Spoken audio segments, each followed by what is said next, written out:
Now, complete high school football coverage. This is 10 Sports First and 10.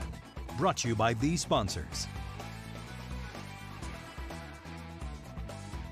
Hello and welcome to Week 6 of First and 10. Eric Johnson here, excited to bring you all the big hits, top plays and scores from in and around Southwest Virginia. I'm going to tell you now, no need for Old Bay because you know we bring the flavor. Speaking of which, our trivia question for tonight, this former Gretna standout has the second most yards in a single season, 4,852. And here's a hint, he later played in the ACC.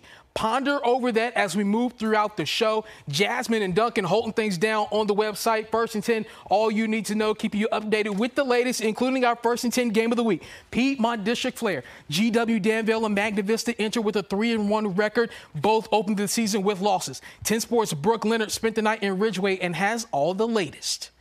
Eric, this game of the week had everything any football fan would love to see. A back-and-forth scoring battle, turnovers, fumbles, a pick six, a kickoff return for a touchdown, a last-second touchdown to win the game, the sadness of defeat and the thrill of victory. I'm going to stop talking. Let's get to the highlights. The first half was all Magna Vista all the time. Check out this connection from Simeon Moore to Torian Younger. Every chance GW Danville had, it felt like the Warriors had double. Early second quarter, 14-7 Magna Vista. Moore not liking what he sees from his right side. Okay, on to the left. Yep, there's a hole, and it's a touchdown. Let's head to the fourth quarter. It's 36-28 Magna Vista with under a minute to go. Eagles quarterback Nehemiah Cabell hands off to Jaden Glenn, who turns a corner and end zone. They're going to go for two to tie it up. Ball gets lost a little bit here, but it's swatted down by Warriors' Jaden Man Martin. Only 40 seconds on the clock. Magna Vista seems to have won this game, but the Eagles recover an onside kick, and ball is back in the hands of Cabell. In the red zone, it's a bad snap. Cabell able to recover, trucks it to the end zone. Magna Vista takes the lead with 14 seconds on the clock.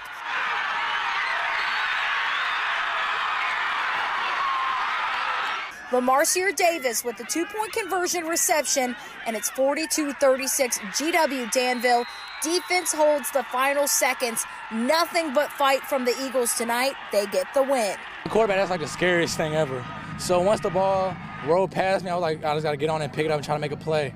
And then I made the first guy miss, and I knew we had a timeout left, so I knew all I got to do was get positive yardage and try to get a kick on field goal to win the game. But I didn't go down, so I hurried up and scored and then threw the two-point conversion.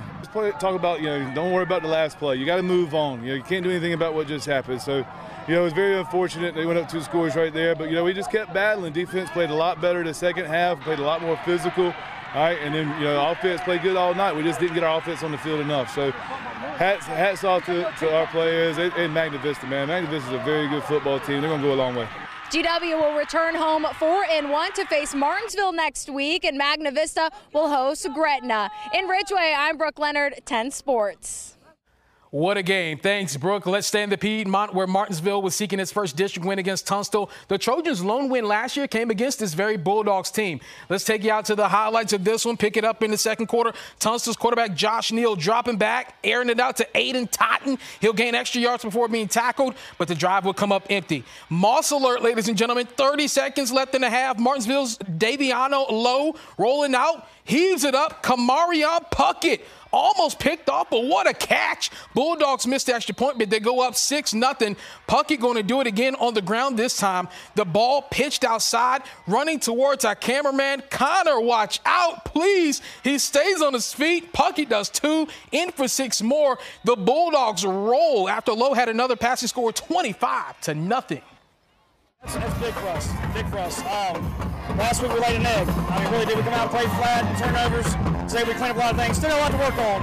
But a lot better job tonight.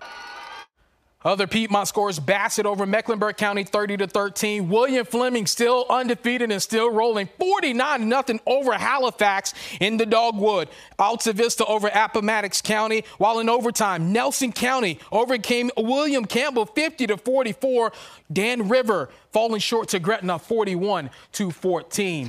You have to go all the way back to week 1. That was the last time William Byrd's defense allowed any points, and even then, it was just 6. Yes, 3 straight shutouts since then. mixed in, but the K-Spring Knights were out to try and change that narrative tonight at Bogle. Let's get you out as the cheerleaders were trying to rally the Knights against these undefeated Terriers, but all William Byrd at the start. Jared Shepard, how about 60 yards to the promised land for the touchdown?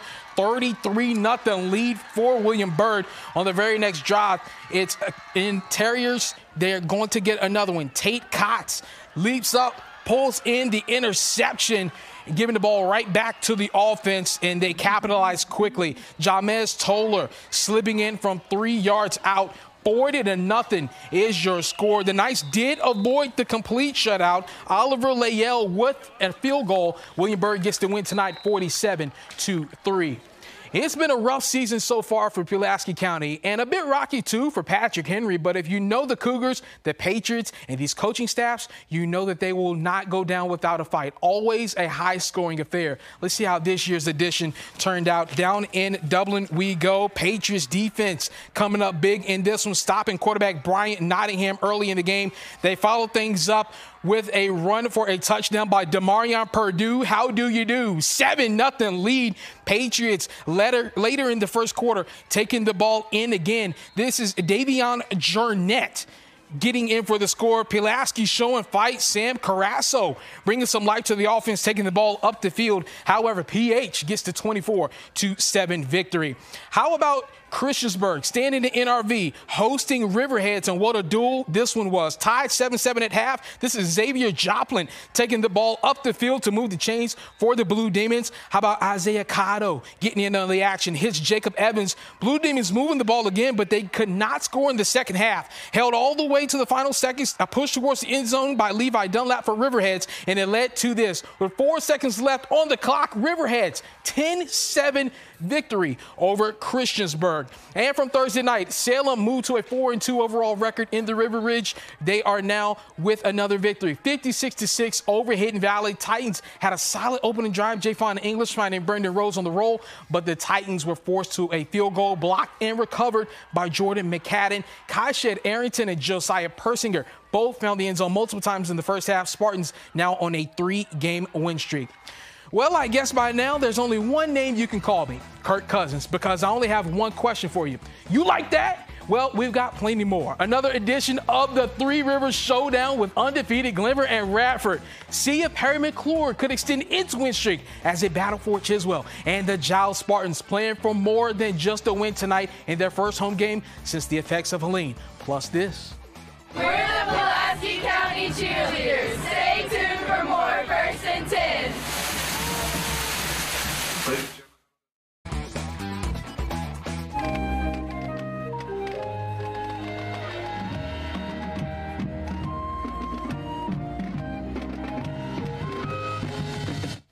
Welcome back. The Radford Band bringing us the tunes tonight. They did their job, but how about the team on the field? They are the defending state champs, but as we know, lots of turnover for this program. Thomas Mundy was in town and gives us the breakdown as undefeated Glenvar tested Radford yet again. The last time these two teams met, the game was decided on the last play of the game. But tonight, Glenvar got its revenge, and when their veterans needed to show up, that's exactly what happened. After a quick score by the Bobcats, the Highlanders look to answer fast, where junior quarterback Brody Doyot completes the 40-yard pass to senior Peyton Deal, 7-6 Glenvar in the first.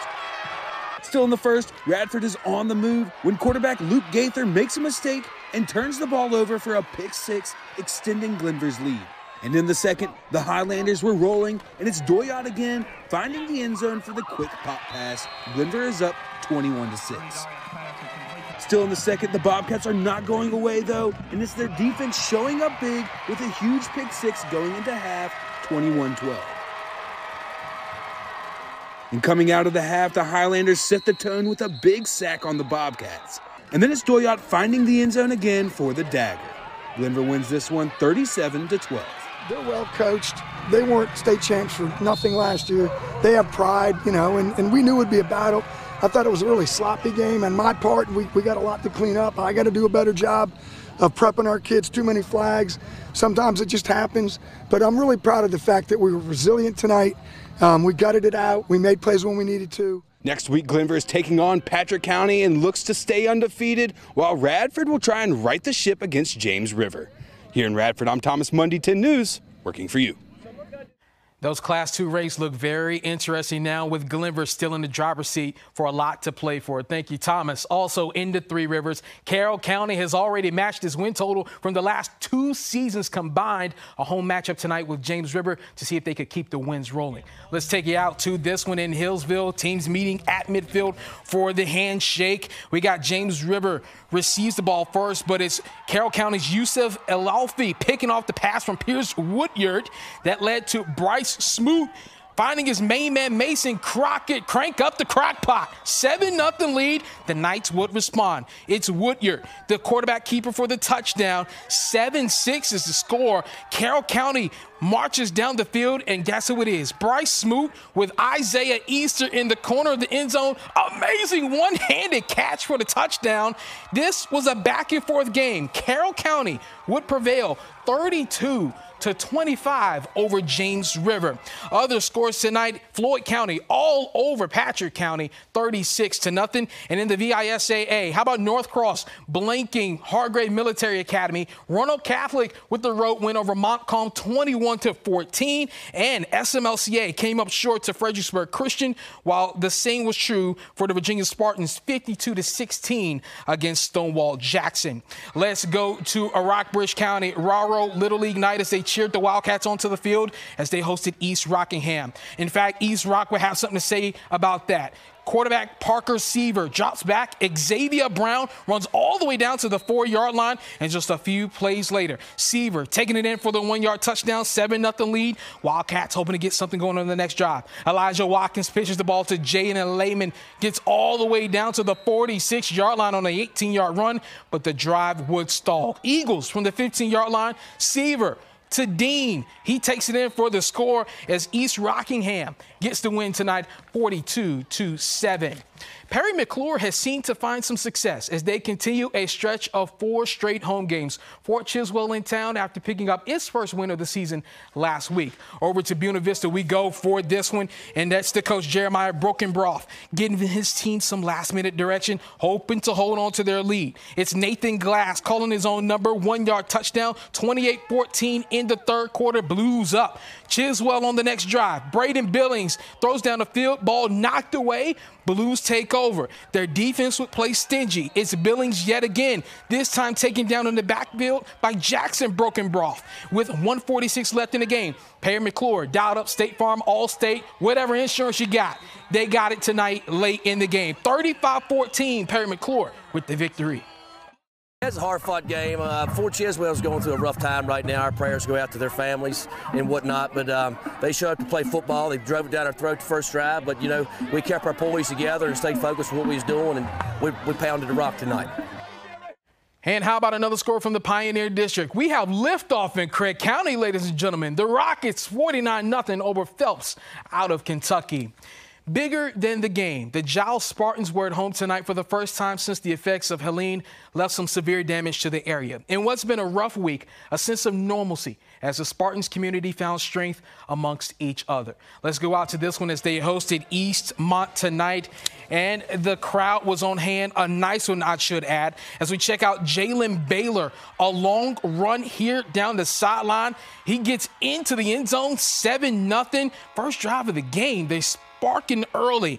How about the quarterback, Jalen Miller, keeping it here, knocking down all the defenders. Catch me if you can. 14-0 Giles rolling. However, the Mustangs trying to get something going. It's Marshall Tate rushing. Look at this. He finds the edge and he books 62 yards to the promised land. Great sunset there, by the way. Missed the extra point, 14-6 score. However, more insurance for Giles. It's Trevor Ratcliffe, 80 yards to the house. How about a 55-6 victory for the Giles Spartans? Great win for the team and that community tonight.